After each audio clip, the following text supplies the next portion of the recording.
جی بسم اللہ الرحمن الرحیم۔ جی بچوں، آج کا لیکچر جو ہے ہمارا سبق نمبر 9، سبق کا عنوان ہے علی بخش اور مصنف ہیں قدرت اللہ شہاب۔ سب سے پہلے مصنف کا تعارف۔ قدرت اللہ شہاب 1917 میں پیدا ہوئے، 1986 میں وفات پائی۔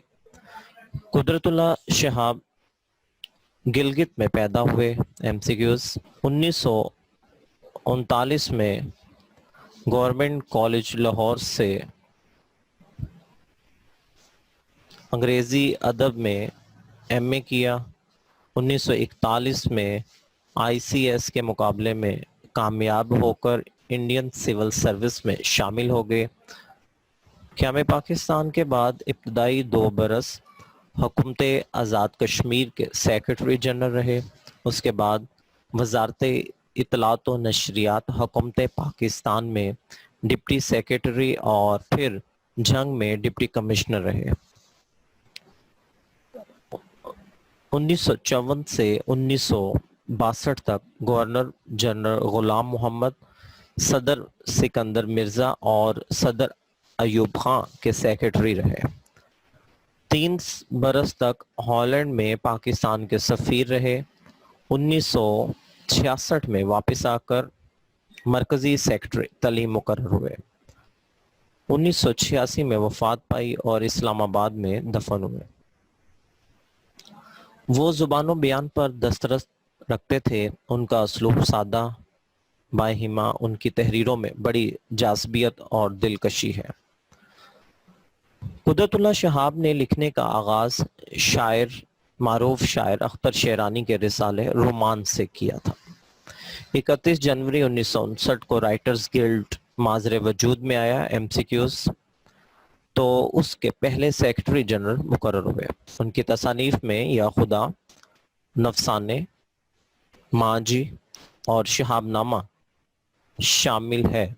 شہاب نامہ قدرت اللہ شہاب کی خود نوشت ہے۔ ان کی زندگی کے بارے میں لکھی گئی کتاب آٹو بایوگرافی جسے کہتے ہیں، اور جو ان کے تمام تصانیف سے بڑھ کر مقبول ہوئی۔ گزشتہ 25 برس میں ان کے درجنوں ایڈیشن شائع ہو چکے ہیں۔ اس کتاب کے شہاب نامہ کے درجنوں ایڈیشن جو ہے وہ شائع ہو چکے ہیں۔ ہر لائبریری کے اندر اس کی کتاب جو ہے وہ ضرور موجود ہوتی ہے۔ تو جناب، آج کا ہمارا جو سبق ہے، جو ان کی خود نوشت یعنی کہ ان کی زندگی کے بارے میں جو لکھی گئی کتاب ہے شہاب نامہ، وہاں سے لیا گیا ہے۔ اور یہ سبق جو ہے وہ جیسے کہ نام سے ظاہر ہے علی بخش، تو علی بخش جو ہیں ڈاکٹر علامہ محمد اقبال کے جو ہے وہ درینہ ملازم تھے، ان کے بارے میں ہے۔ ان کے ساتھ بیتے گئے کچھ لمحات ہیں جن کے بارے میں جو ہے وہ قدرت اللہ شہاب جو ہے وہ لکھتے ہیں۔ تو آئیے بلا تاخیر جو ہے سبق کا آغاز کرتے ہیں۔ کہتے ہیں کہ ایک روز میں کسی کام سے لاہور گیا ہوا تھا۔ وہاں پر ایک جگہ خواجہ عبدالرحیم صاحب سے ملاقات ہو گئی۔ باتوں باتوں میں انہوں نے بتایا کہ علامہ اقبال کے درینہ اور وفادار ملازم علی بخش کو حکومت نے اس کی خدمات کے سلسلے میں لائل پور میں MCQs لائل پور فیصل آباد کا پرانا نام ہے، ایک مربع زمین عطا کی ہے۔ وہ بیچارہ کئی چکر لگا چکا ہے لیکن اسے قبضہ نہیں ملتا، کیونکہ کچھ شرارتی شرپسند لوگ اس پر ناجائز طور پر قبضہ کر لیا ہے۔ خواجہ صاحب نے فرمایا کہ جھنگ شہر کا نام ہے، لائل پور کے بالکل قریب ہے، کیا تم علی بخش کی کچھ مدد نہیں کر سکتے؟ میں نے فوراً جواب دیا، میں آج ہی اسے موٹر کار میں جھنگ لے جاؤں گا اور کسی نہ کسی طرح اس کو زمین کا قبضہ دلوا کر چھوڑوں گا۔ خواجہ صاحب مجھے جوید منزل لے گئے۔ جوید منزل اگر آپ فٹ نوٹ پہ دیکھیں تو علی بخش کے بارے میں بھی فٹ نوٹ، ٹھیک ہے، یہ جیسے کہ میں نے آپ کو جو ہے وہ بتایا ہوا ہے کہ جیسے ہی یہ نمبرنگ آپ دیکھیں، نمبر 1 2 3، تو آپ کی کتاب کے بالکل آخری حصے میں یہ اسی صفحے پہ تو یہاں پر کچھ چیزیں لکھی گئی ہیں، تو اکثر یہاں سے بھی MCQs آ جاتا ہے کہ اس کو لازمی جو ہے وہ معلومات کے طور پر جو ہے پڑھا کریں۔ تو خواجہ عبد الرحیم لاہور کے معروف بیرسٹر تھے، علامہ اقبال کی زندگی میں کبھی کبھی ان کی خدمات میں حاضر ہوتے تھے۔ علی بخش کون تھا؟ شارٹ آنسر کویسچن بھی پوچھا جا سکتا ہے علی بخش کے بارے میں، آپ کیا جانتے ہیں؟ علی بخش تقریباً 40 سال علامہ اقبال رحمۃ اللہ کی نہایت وفادار خدمت گزار رہے ہیں۔ شادی کے کچھ عرصہ بعد ان کی بیوی فوت ہو گئی تو انہوں نے پھر شادی نہیں کی، یعنی کہ علی بخش نے۔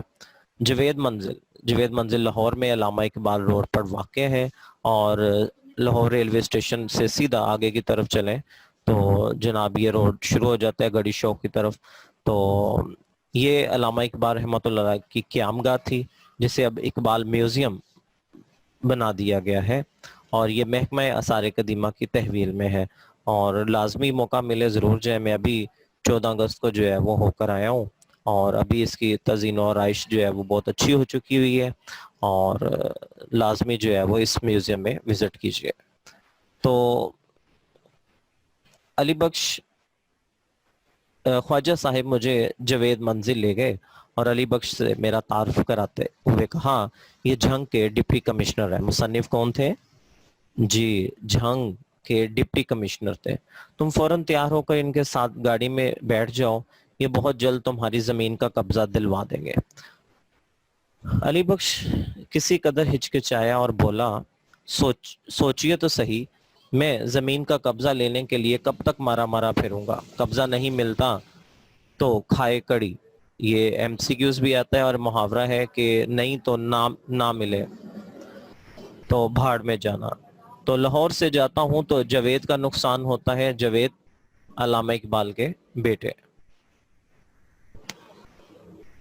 جوید بھی کیا کہے گا کہ بابا کن جھگڑوں میں پڑ گیا، لیکن خواجہ صاحب کے اصرار پر وہ میرے ساتھ ایک آدھ روز کے لیے جنگ چلنے پر آمادہ ہو جاتا ہے۔ جب وہ میرے ساتھ کار میں بیٹھ جاتا ہے تو غالباً اس کے دل میں سب سے بڑا وہم یہ ہے کہ شاید اب میں بھی بہت سے دوسرے لوگوں کی طرح علامہ اقبال رحمۃ اللہ علیہ کی باتیں پوچھ کر اس کا سر کھپاؤں گا، لیکن میں نے بھی عزم کر رکھا ہے کہ میں خود علی بخش سے حضرت علامہ کے بارے میں کوئی سوال نہیں کروں گا۔ اگر واقعی وہ علی بخش کی زندگی کا ایک جز ہے تو یہ جوہر یہ خوبی جو ہے خود بخود عشق اور مشق کی طرح ظاہر ہوگی۔ جس طرح سے عشق نہیں چھپتا، اسی طرح مشق یعنی کہ خوشبو لگائی ہو تو وہ کسی سے چھپ نہیں سکتی۔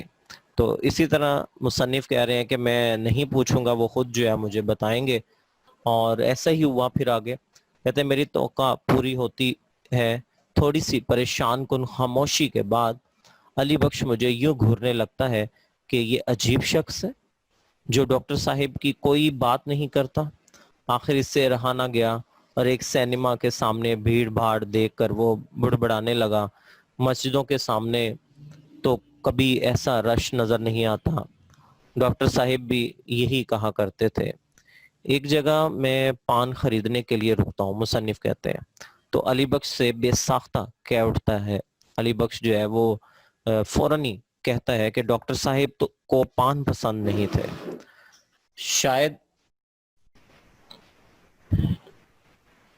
میری دل جوئی کے لیے وہ مسکرا کر کہتا ہے کہ ہاں حقہ خوب پیتے تھے، اپنا اپنا شوق ہے، پان کا ہو یا حقے کا۔ شیخو پورہ سے گزرتے ہوئے عین ممکن ہے کہ یہاں سے شاہدرہ موڑ سے جو ہے وہ گزرے ہوں، اور شیخو پورہ روڈ سے گزرتے ہوئے علی بخش کو یاد آتا ہے کہ ڈاکٹر صاحب ایک بار یہاں بھی آئے تھے۔ یہاں ایک مسلمان تحصیلدار تھے جو ڈاکٹر صاحب کے پکے مرید تھے، یعنی کہ بڑے ماننے والے تھے۔ انہوں نے دعوت دی تھی۔ ڈاکٹر صاحب کو ڈیش اور ڈیش بہت پسند تھے، پلاؤ اور سیخ کباب۔ آموں کا بھی بڑا شوق تھا۔ وفات سے کوئی 6 برس پہلے جب ان کا گلا پہلی بار بیٹھا تو کھانا پینا بہت کم ہو گیا۔ اب علی بخش کا ذہن بڑی تیزی سے اپنے مرکز کے گرد گھوم رہا تھا۔ اب علی بخش کا مرکز کیا تھا؟ اقبال۔ وہ بڑی سادگی سے ڈاکٹر صاحب کی باتیں سناتا جاتا ہے. ان باتوں میں قصوں اور کہانیوں کا رنگ نہیں بلکہ ایک نشے کی سی کیفیت ہے. جب تک علی بخش کا یہ نشہ پورا نہیں ہوتا غالباً اسے ذہنی اور روحانی تسکین نہیں ملتی. جب ڈاکٹر صاحب نے دم دیا ہے یعنی کہ فوت ہوئے تو میں ان کے بالکل قریب تھا. صبح سویرے میں نے انہیں فروٹ سالٹ پلایا یعنی کہ پھلوں کا رس نمکول کہہ لیں اور کہا کہ اب آپ کی طبیعت بحال ہو جائے گی. لیکن عین 5:10 پر ان کی آنکھوں میں ایک تیز تیز نیلی نیلی سی چمک آئی اور زبان سے اللہ ہی اللہ نکلا. میں نے جلدی سے ان کا سر اٹھا کر اپنے سینے پر رکھ لیا. انہیں جھنجھوڑنے لگا لیکن وہ رخصت ہو گئے تھے. کچھ عرصہ خاموشی طاری رہتی ہے. پھر علی بخش کا موڈ بدلنے کے لیے میں بھی اس سے ایک سوال کر ہی بیٹھتا ہوں. حاجی صاحب کیا آپ کو ڈاکٹر صاحب کے کچھ شعر یاد ہیں؟ علی بخش ہنس کر ٹالتا ہے. میں تو ان پڑھ جاہل ہوں, مجھے ان باتوں کا بھلا کیا عقل. میں نہیں مانتا. میں نے اصرار کیا. آپ کو ضرور کچھ یاد ہوگا. کبھی اے حقیقت منتظر والا کچھ یاد ہے. علی بخش نے ایسے ہی کہا یعنی کہ کبھی اے حقیقت منتظر نظر آ لباس مزاج میں.